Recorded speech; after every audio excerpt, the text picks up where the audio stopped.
Celebrations లో మందుబాబులు రెచ్చిపోయారు. అన్ని పాత రికార్డులను బద్దలు కొడుతూ సర్కార్ ఖజానాను నింపారు.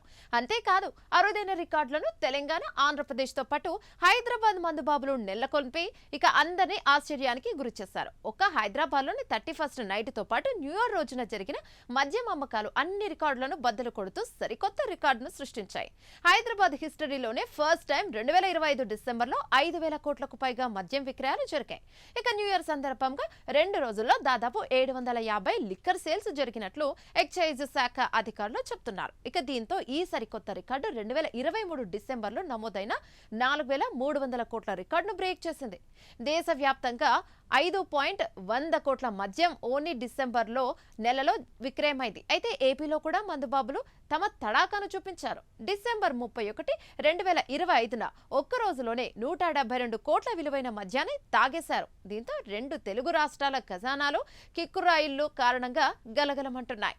ఇక తెలంగాణలో మద్యం అమ్మకాలను ఆ ఏడాది రికార్డులు సృష్టిస్తున్నాయి. హైదరాబాద్ నగరంలోనే ఇది వరకు ఎన్నడూ లేనంతగా మద్యం తాగేశారు మందుబాబులు. హైదరాబాద్ చరిత్రలో తొలిసారిగా 2025 డిసెంబర్ నెలలో రికార్డు స్థాయిలో 5,100 కోట్ల విలువైన మద్యం విక్రయాలు జరిగాయని ఎక్సైజ్ శాఖ అధికారులు వెల్లడించారు. ఇక మరోవైపు కొత్త ఏడాది సందర్భంగా డిసెంబర్ 30న దాదాపు 375 కోట్లు, డిసెంబర్ 31న ఒక్క రాత్రిలో 350 కోట్లకు పైగా లిక్కర్ సేల్స్ జరిగినట్లు తెలుస్తోంది. ఇక మొత్తంగా 2025 ఏడాది చివరి 2 రోజుల్లో మందు కుమ్మేయడంతో దాదాపు 750 కోట్ల మద్యం అమ్మకాలు జరిగాయి. దీంతో పాత రికార్డులన్నీ తుడుచుకుపోయాయి. 2025 డిసెంబర్లో చివరి 5 రోజుల వ్యవధిలోనే 1,344 కోట్ల మేర మద్యం విక్రయాలు జరిగాయని ఎక్సైజ్ శాఖ అధికారులు వెల్లడించారు. ఇలా ఒకే నెలలో 5,000 కోట్లకు మించి లిక్కర్ సేల్స్ జరగడం ఇదే ఫస్ట్ టైం. దీంతో ఆల్ టైమ్ రికార్డుగా పేర్కొంటోంది తెలంగాణ అబ్కారీ శాఖ. 2023 డిసెంబర్లో నమోదైన మద్యం అమ్మకాల రికార్డు 4,300 కోట్లను ఈ డిసెంబర్ బ్రేక్ చేస్తుంది. అయితే 2025లో మద్యం అమ్మకాలు ఇంతగా పెరగడానికి చాలా కారణాలే ఉన్నాయి. ముఖ్యంగా తెలంగాణ గ్రామ పంచాయతీ ఎన్నికలు మద్యం అమ్మకాల జోరును పెంచాయి.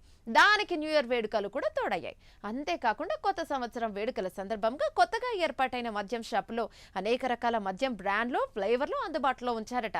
దీనివల్ల కూడా న్యూ ఇయర్ వేడుకల వేళ అమ్మకాలు జోరుగా సాగినట్లు అధికారులు చెబుతున్నారు. ఇక దీంతో పాటు అర్ధరాత్రి 12 గంటల వరకు మద్యం దుకాణాలు, 1 గంట వరకు బార్లు తెరిచి ఉండేందుకు ఎక్సైజ్ శాఖ అనుమతించింది. అమ్మకాలు మరింత పెరగడానికి ఈ టైమింగ్ కూడా ఓ రీజన్ అని చెప్పొచ్చు. లిక్కర్ సేల్స్ పెరగడంతో కొత్తగా ప్రారంభించిన మద్యం దుకాణాల యాజమానులు సంతోషాన్ని వ్యక్తం చేస్తున్నారు. అంతేకాకుండా దీనివల్ల ఎక్సైజ్ శాఖకు గణనీయమైన ఆదాయం లభించిందని అధికారులు వెల్లడించారు. ఇక గతేడాది చివరి నెలలో మద్యం అమ్మకాలు రికార్డు క్రియేట్ చేయడం ఇది రెండోసారి. సర్పంచ్ ఎన్నికల సందర్భంగా తెలంగాణలో డిసెంబర్ 1 నుంచి డిసెంబర్ 4వ తేదీ వరకు భారీగా మద్యం అమ్మకాలు జరిగాయి. 4 రోజుల్లో దాదాపు 600 కోట్లకు పైగా మద్యం అమ్మకాలు జరిగినట్లు ఎక్సైజ్ అధికారులు తెలిపారు. గత సంవత్సరంతో పోలిస్తే లిక్కర్ సేల్స్ 107% పెరిగాయని చెప్పారు. ఈ రికార్డులో మందుబాబులు మరో రికార్డును కూడా సృష్టించారు. చలి విజృంభిస్తున్న బీర్లను తెగ తాగేశారు. దీంతో 4 రోజుల్లోనే 5.89 లక్షల కేసుల బీర్లు అమ్ముడయ్యాయని అధికారులు చెప్పారు. అయితే మద్యానికి డిమాండ్ పెరగడంతో తెలంగాణ ఎక్సైజ్ శాఖ సరఫరాలో ఇబ్బందులు లేకుండా ముందుగానే ప్రణాళికలు సిద్ధం చేసుకోవడంతో మందుకు లోటు లేకుండా పోయింది. ఇక ఇలా ఉంటే ఏపీలోను మందుబాబులు అరుదైన రికార్డును క్రియేట్ చేశారు. డిసెంబర్ 31వ తేదీన ఆంధ్రప్రదేశ్ రాష్ట్రంలో ఒక్క రోజులో 172 కోట్ల విలువ కలిగిన మద్యం అమ్మకాలు జరిగాయని ఎక్సైజ్ శాఖ అధికారులు వెల్లడించారు. ఈ విక్రయాల్లో 2,20,719 కేసుల మద్యం, 95,026 కేసుల బీర్ విక్రయించినట్లు వివరించారు. గత ఏడాదితో పోలిస్తే 60 కోట్ల మేర ఎక్కువగా మద్యం తాగారు లిక్కర్ ప్రియులు.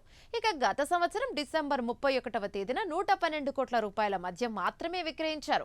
2024 డిసెంబర్ 31లో 1,26,128 మద్యం కేసులు, 68,754 బీర్ కేసులు మాత్రమే అమ్మకమయ్యాయి. ఇక ఈ ఏడాది డిసెంబర్ 31న అమ్మకాలు గత సంవత్సరం కంటే గణనీయంగా పెరిగాయని ఎక్సైజ్ అధికారులు చెబుతున్నారు. దీంతో రాష్ట్ర ప్రభుత్వానికి పన్నుల రూపంలో గణనీయమైన ఆదాయం లభించిందని ఎక్సైజ్ అధికారులు వెల్లడించారు. కాగా మద్యపానంపై నియంత్రణలు, వయసు పరిమితులు, లైసెన్సింగ్ వంటి నియామకాలు కూడా ఏపీ ప్రభుత్వం కఠినంగా అమలు చేస్తోందని ఎక్సైజ్ అధికారులు పేర్కొన్నారు. అయితే ఆంధ్రప్రదేశ్లో కూడా రాత్రి 12 గంటల వరకు మద్యం అమ్మకాలకు అనుమతినిచ్చారు. మొత్తానికి న్యూ ఇయర్ వేడుకలు 2 తెలుగు రాష్ట్రాల ఖజానాలను నింపాయి. అయితే సంక్రాంతి పండుగ కూడా ఉండడంతో అప్పుడు కూడా మద్యం అమ్మకాలు జోరుగా సాగుతాయి. ముఖ్యంగా ఏపీలో ఈ పండుగ జోరు ఎక్కువగా ఉండడంతో ఎక్సైజ్ అధికారులు లిక్కర్ స్టాక్లను గణనీయంగా పెంచుతున్నారు.